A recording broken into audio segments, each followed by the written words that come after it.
Kako jaz uporabljam hipnozo in zakaj? Ker sem imel cel kup slabih čustvenih stanj in nekoristnih strahov. Jaz sem se včasih zbujal sredi noči, ker se mi je nekaj na nezavednem sprožilo za to. Potem sem se pripravljal na delavnice, ker je bilo strah nastopanja, nisem vedel, kaj bom povedal, kaj si bojo mislili in tako naprej. Kot pripravo na spanje. Jaz se uporabljam tudi, če imam konflikte.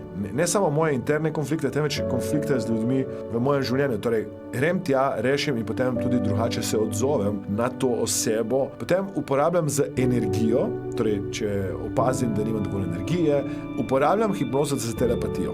Največkrat za moje najdražje, to pomeni, da jim pošiljam neko pozitivno misel, če koga kaj boli, programiranje ciljev za poslovno in osebno rast.